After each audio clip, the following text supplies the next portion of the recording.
What's up, athletes? This is Travis coming back to you with another training talk. It's been a little while, been enjoying some vacation and family time, but I've been itching to kind of share some ideas and some training talks with you guys, and this one is actually one that's been kind of brewing for quite a while with me, and I'm excited to kind of dive in. But we are going to be talking about my other favorite training activity, running, and particularly running for people who are not runners. All right, so rowers and any other athlete that goes for runs and that's not their primary sport, and they've never been a part of a cross-country team or a track team. They have never been formally coached in the sport of running. All right, and there's, just like for rowing, a lot of us will see kind of people in the gym and kind of get a little bit of cringe because there's a lot of important technical elements that you're going to learn if you pick up the sport in a coached, in a structured team environment,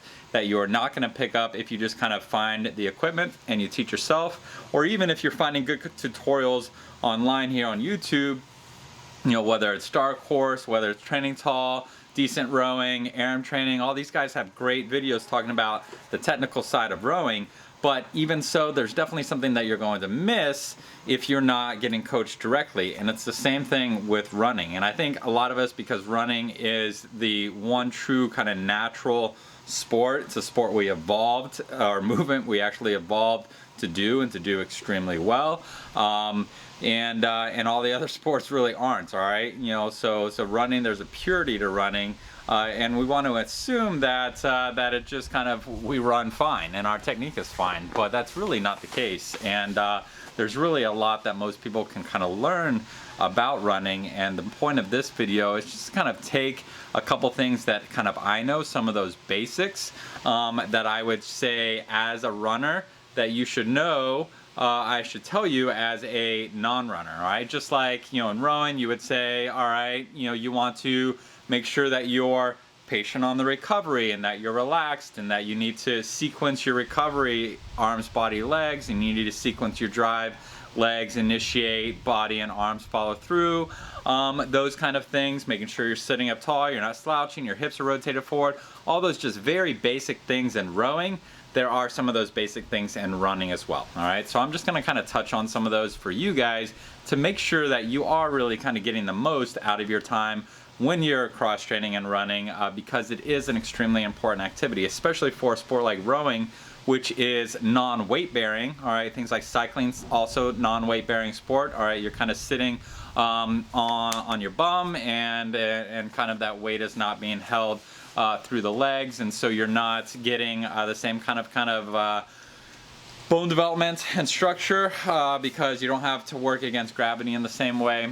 Running is very good for that, and so running is a very good way to cross train for those non-weight bearing sports. But as I talked about in my cross training video, which I'll kind of pop up in that white box, you do got to be careful when you're training in your non-priority sport.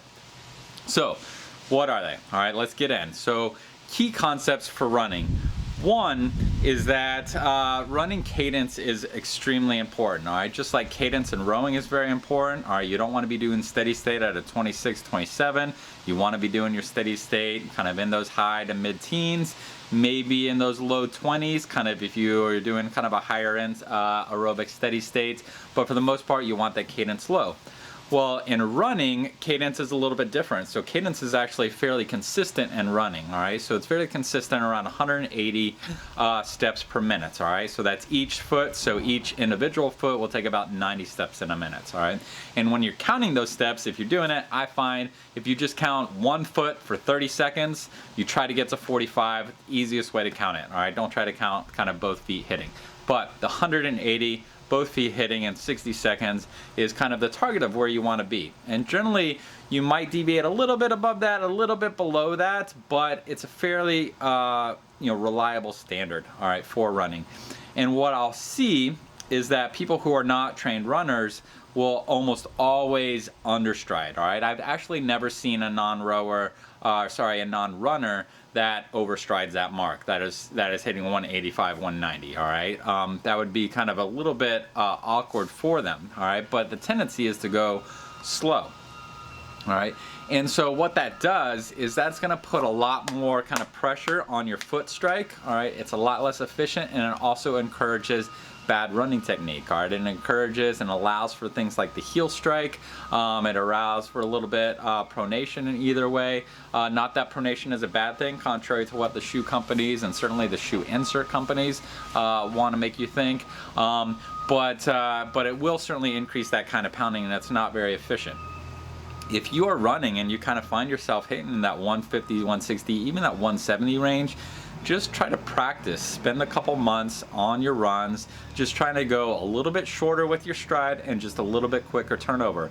Try to be very light with your footsteps as you're going through, because you don't want to be kind of pounding the ground. All right, and that brings us to the next thing, which I just kind of mentioned in passing there, is the heel strike. All right, and so there's definitely controversy, out there in terms of heel strike versus middle or forefoot strike. I am a big believer that the heel strike is not a natural running foot placement. All right, and so there's lots of podiatrists whose bottom line depends on you not believing that. But the fact is, you see any young child naturally running, all right, without the influence of shoes to kind of manipulate where their foot is touching the ground, they will run with a mid to forefoot strike on the ground. All right, running on your heels is not natural. All right, so the arch of your foot is designed as a little spring that you're gonna kind of hit in the middle of that foot, and and then kind of roll to the front. That spring kind of absorbs that impact, and then you come back off the front and kind of push. All right, and so that is how the body is biomechanically designed to handle it. All right, walking is heel strike. All right, you don't want to walk on your forefoot, but once you start running, you need to move to the middle to the front of your foot. All right, and that is something that takes training. Most all of our footwear, unless you're getting footwear specifically designed for kind of a flat run or four strike on your run, all running shoes is designed to mitigate the damage of the heel strike. And there's billions and billions and billions of dollars that people make over kind of adding cushioning to your shoe. All right, but you can look to less developed countries. All right, you see pictures of little children running through villages in the road. They're running barefoot. They're running extremely comfortably. All right, their feet and barefoot running is a whole different thing. All right, but their feet aren't bothered by the gravel. They can run naturally. It's how humans evolved to kind of interact with the ground. All right, so you want to train to get off of that heel strike. All right, because if you're hitting with the heel, that force, if this is my foot, that force when you hit the heel is traveling up your leg, all right, and it's kind of jarring those knees, all right, and it's going to cause a lot of knee issues, all right. Whereas if you can train yourself to kind of move that strike to land a little bit mid to forefoot like so, it will do wonders for taking pressure off your knee.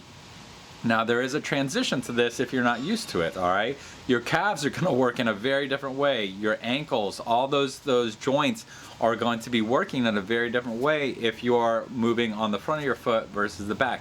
So it's a transition period, and it's a transition period that I would suggest taking a minimum of a couple months. All right, where you're gradually incorporating some of that forefoot striking into your running to get away from that heel. And what you'll find as you do that is that you'll probably not want those super padded shoes anymore, because they're kind of awkward when you're running the way that you should. But that's kind of in the future there. But I definitely recommend both a combination of one, getting your cadence where it should be, all right, getting that cadence up closer to that 180, all right, and rowing cadence is a big determinant of how fast you're going, all right. You want to increase your cadence with speed. But in running, the cadence is fairly consistent, and you're simply increasing your stride length, all right? So you're just going farther each stride in order to increase your speed, all right? And you're going to also be able to see that in your heel kick. The faster you're going, the farther your heel is going to come up to your butt. And when you do that, and it's going to be difficult for me to show this with my arms, but essentially kind of you run and the heel comes up, and instead of just kind of, whereas you're jogging, the heel kind of comes like to there. When you're running, the heel actually is pulled, past your bum, and then it extends later, and then you plant. So you're pulling and going. You're not coming to the heel and then swinging all the way back and going. You're just kind of drawing it through, and it creates a much more efficient lever, all right? And so that's how you run faster, all right? But the reality is that until you start running, pretty quick, all right? We're talking about kind of, a trained athlete type of quick. Your heels probably aren't coming super high off the ground for any of your running, all right? So just one, you want to think about kind of pulling your knee forward instead of pulling your foot forward, and you'll have a much more efficient stride. And that goes into the next concept, all right, which is the idea of pulling versus pushing when you're running, all right? And this idea comes to, one, if you're running and your foot hits the ground, all right, you can either, one, push through and then pick your foot up off the ground and go, or you can basically let the foot land, let it passively travel forward. Essentially, your body is moving forward. You're not putting pressure on the ground, and you allow the body to move past the foot, and then you pull the foot up and then bring it forward, all right? And so that second one, that pulling, is a much more efficient running stride, all right? It's that most people push, most people hit the ground, push back, and then pull forward. If you can train yourself to where you are basically letting your momentum carry your body past your foot and then simply pulling the foot around and over, that will probably help in terms of blisters and stuff like that, because you're not going to be pushing as much on that foot and moving around. And it's also just a better, more efficient stride technique. All right, so we have cadence, we have where you're landing on your foot. All right, work on landing on the front to our middle to front and moving like that. And then we also have the pulling your foot past you from behind instead of pushing yourself over your foot. All right, and so those are three really important technical aspects for running. All right, some other ones. One, posture. All right, ideally you want to be stacked over your hips. All right, you don't want to be leaning forward, you don't want to be back. Just like your posture is very important in rowing. All right, you want those hips rotated forward on the rowing seat. You don't want to be kind of rotated backwards with the hips. And running, you want to be carrying your body weight over your hips as much as possible, all right? And then just moving yourself forward and relying on your momentum as much as possible to carry you forward, just like you would rely on momentum in a rowing boat to carry you through the recovery phase. You want to allow your momentum of your stride to carry you forward as much as possible so that you can maximize the impulse that you're producing, through the foot on the ground, and you're not basically allowing the foot on the ground, which is what heel striking is going to do, to break you, and then you have to create more impulse to go forward. So, if you're heel striking, you're constantly stopping and going, stopping and going, stopping and going.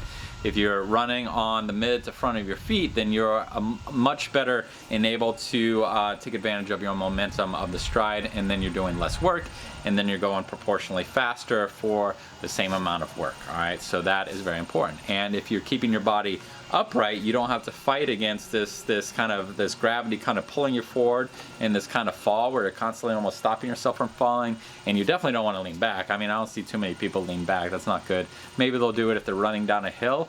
I will tell you that if you can train yourself to simply use the momentum of the hill as much as possible and just really keep those feet moving super fast, maybe and bump that cadence up over 180, hills will be way more fun, all right? Hills are not fun when you're slamming and slamming and you're stopping your momentum because you don't want to fall forward. I will also say that you do have to be moving pretty fast, and you have to have a really good level of fitness to truly be able to just cruise down a hill and kind of let gravity take you and just keep your legs moving fast enough to go with it. All right, that is a very technical skill, not recommended for the non-runner to worry too much about. But I will say, whether you're going up a hill or whether you're going downhill, if you have that higher cadence, all right, you're hitting around 180, maybe even a little higher when you're going down a hill, you will be much kinder on your knees than if you're trying to run down a hill at a 150 cadence. All right, that's kind of cringeworthy. It's hard to think about, much less to do. It's no fun. Running up the hill, the slower cadence isn't going to hurt you as much because you are kind of coming up and you're not slamming as much into the ground, but it's going to be a lot less efficient, a lot less pleasant, a lot harder to kind of run up the hill if you're just taking a lot of big lumbering strides versus just kind of nice quick steps, tappy steps kind of to get up there. Your arms, all right, your arms, it's going to be important, all right? You want to find a good natural kind of position with the arms, and you want to minimize the crossover, all right, of your arms, all right? You're not gonna be like this, all right? But you're also not gonna be kind of crossing over the middle, all right? You wanna find a little happy medium, ideally where your hands really aren't kind of going too much far past your nipples, all right? And so you don't want to kind of reaching too far up to the sternum, all right? You want to kind of get, and this is going to take some development of flexibility in your shoulders to be able to kind of rotate comfortably back, all right? But you don't want to be creating sideways momentum, all right, with your arms, all right? You want to maximize the forward motion of your arms so that the momentum of your arms is carrying you in the direction that you want to go, all right? So be aware of this. And then with your hands, just find a relaxed position with your hands. I actually spent a lot of my high school running career kind of doing a swim, and actually I got a little bit of grief, from doing it because it was very kind of distinctive and very unique. But eventually that evolved to where I was kind of running. I'll sit back if you can see. And I was just kind of running, and I would be completely loose in the wrist and just let my hands go. And then that evolved to where I would keep kind of the fingers together, and then I got to where I could just very relaxedly bring the hands back and run a little bit more normal, all right? But you don't want to be tensed, all right, with those hands. You don't want any tension, just like you don't want tension in your hands when you're rowing. You don't want to be squeezing the handle, you want to be loose. You want to create a little hook. When you're running, you want to take all the tension out of your arms as you can, kind of keep a good, comfortable position, and most importantly, avoid this sideways, all right? And then I do want to kind of go back, and this is whenever I run with other people, that kind of tendency to coach, it always gets there, and I will always say, hey, do you mind if I give you a little tip for your running? I always ask first, because most people that join you for a run don't want to get coached, they just want to go run. But I will say, hey, can I give you a little tip? And generally that tip is that if you're running and you can hear distinctly your foot hitting, all right, that's a great audio indicator for improving your technique, all right? And so you want to think when you're running, you want to be very gentle with the ground, all right? You don't want to be pounding the ground. And so if you go out for a run and you think, just be very light with your touch, all right? You don't want to be pounding it. You're training yourself to run kind of in the mid to fore of your foot, getting off your heels, and you want to be light with that ground. And that will teach you, one, just to be a little bit more efficient, all right? It's certainly, your joints will definitely thank you if you're doing this, and it's very easy to hear. It's very easy to hear, is your foot strike quieter than the last one? Is it loud? Is it not loud? I always kind of imagine myself being like a hunter in the woods hundreds of years ago, and I'm trying to run after my prey, and I've got to be quiet because I don't want the whole woods to know that I'm there, right? And so that's kind of like the little scenario that I play for myself to kind of put myself, and I'm like, am I the Indian called, Tenderfoot, or am I the Indian they call Thunderfoot, all right? Because of how my feet are striking. And so that's a good thing to think about, and a good thing to be able to kind of get instant feedback for yourself as a runner as you're going forward. And kind of finally, I think this will be the last tip, is volume, all right? And I touched this in my kind of video where I was talking about cross-training and the dangers of cross-training, and that kind of summarized is that don't take the full power of your fitness in your primary sport and try to transfer it to a secondary sport, all right? If you're used to putting in 60 minutes at a time on an erg or in the water, don't just go and put 60 minutes in on a run, all right? Because your muscles are very adapted to the motion you're doing, all right? And that's conditioning, all right? And I also talked about a video about the difference between fitness and conditioning, which I'll kind of link up there for you guys to watch as well. But your fitness is your conditioning is very sport specific. Your fitness is more broad, all right? It's easier to take your fitness from one sport to another. You don't want to take your fitness from rowing and then suddenly try to apply it in running, because your running muscles aren't conditioned as well as your rowing muscles, all right? And so if you push yourself physiologically as hard in your non-primary sport as you would in your primary sport, you're putting a lot of load and pressure on those muscles and those ligaments and tendons, all that connective tissue that are specific to running, that haven't been conditioned and trained from your rowing activities or whatever other sport, cycling, swimming, whatever it may be. And so that's when you get a really high risk of injury, all right? So with that in mind, approach it casually. All right, it's like your cross training activity should be a gentle activity. All right, you shouldn't be using them for testing. You shouldn't be using them for your harder anaerobic work. They should be there for a little bit of conditioning and cross training, and to kind of add variety mentally to your fitness and just kind of keep your body healthier, especially if you're watching this as a rower and you're used to just a very linear athletic motion. All right, cyclists kind of do this as well. Running, granted, is a very linear motion, but if you do something like trail running, or you're just kind of moving around, or you're running, maybe you're doing like a light game of soccer to complement that running activity, then you start to add some lateral motion in. That's good. All right, so those cross training things are good, but you want to approach them with caution. All right, and so ease yourself into it. Just because you're fit and you can complete a lot of volume in that activity because you're very fit from your primary activity, approach it volume wise as you would if you were just getting back into your primary activity after a long break or after a transition phase after your primary competitive season. Ease into it. All right, don't get lulled into the fact that just because you can do it here, you can do it there. All right, and so give yourself time to let your muscles kind of condition, to let your joints and ligaments condition. And then I will say, kind of on that note, and finally for rowing, that the ideal rowing body is not the ideal running body. All right, because rowing is a power endurance sport, you're going to benefit from being a much bigger, much more muscular athlete than in running, where you do have to carry your body weight. All right, and so you're going to get much greater detriment to being heavier, and it's not a proportional. All right, so just because you're heavier and stronger doesn't mean you're going to run faster. All right, being smaller and leaner is going to be more advantageous for the runner, whereas for the rower, your body weight is supported and mitigated by the water or by sitting on the indoor rower, and so you're not getting the proportional loss from being bigger that you would if you were a runner. All right, and so what that means is that your body is not well adapted for that. All right, you're carrying a lot more weight, and especially if you have those bad technical habits,